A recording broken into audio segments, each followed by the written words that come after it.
Bertahun-tahun akses jalan Kepulauan Banda rusak berat, warga harap perhatian pemerintah. Ruas jalan dan jembatan di Kepulauan Banda, Kabupaten Maluku Tengah rusak berat bertahun-tahun lamanya. Atas kerusakan itu, warga Kepulauan Banda meminta perbaikan jalan. Pasalnya, sejak dikerjakan sejak 2019 lalu, setiap tahun selalu dilakukan perbaikan secara swadaya.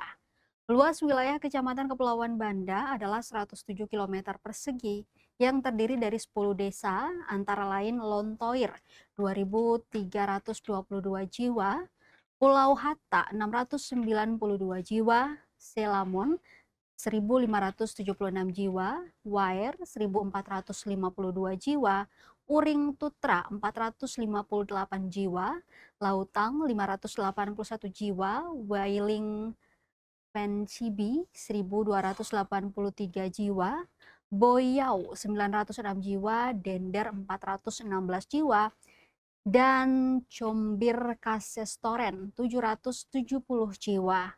Kondisi miris kerusakan jalan dikeluhkan warga Kepulauan Banda, tepatnya di Negeri Administratif Lautang, Kecamatan Kepulauan Banda. Jalan dengan lebar sekira 4 meter itu berlubang hampir sebadan jalan, menyisakan kubangan air.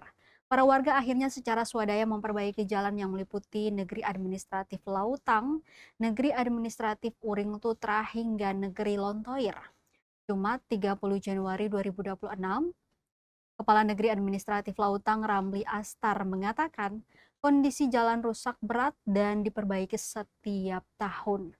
Sayangnya, penggunaan material semen dan pasir tak bisa bertahan lama dibanding penggunaan aspal. Terlebih saat musim gelombang, ombak menghantam jalan hingga badan jalan kembali rusak. Khususnya Banda Besar, Kecamatan Kepulauan Banda, akses jalan yang dibangun pemerintah daerah kisaran tahun 2019 banyak yang sudah hancur. Demikian dipaparkan Ramli Astar kepada Tribun Ambon. Dengan rusaknya jalan diperkirakan panjang 7 hingga 8 km itu, ia bersama warganya mengambil langkah swadaya mengumpulkan material untuk perbaikan jalan. Usai material terkumpul, warga bahu-membahu menambal sulam jalan dengan material seadanya. Kondisi itu ia akui sudah berlangsung 4 tahun dan setiap tahun selalu dilakukan perbaikan.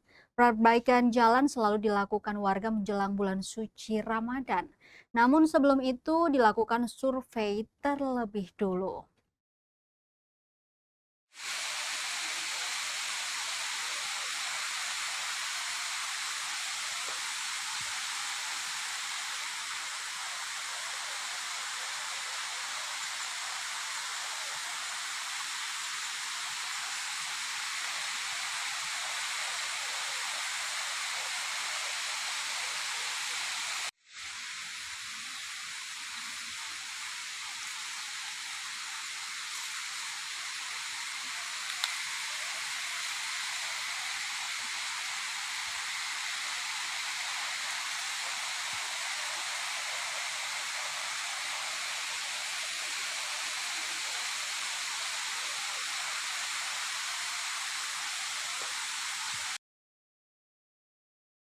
Download Tribun X sekarang, menghadirkan lokal menjadi Indonesia.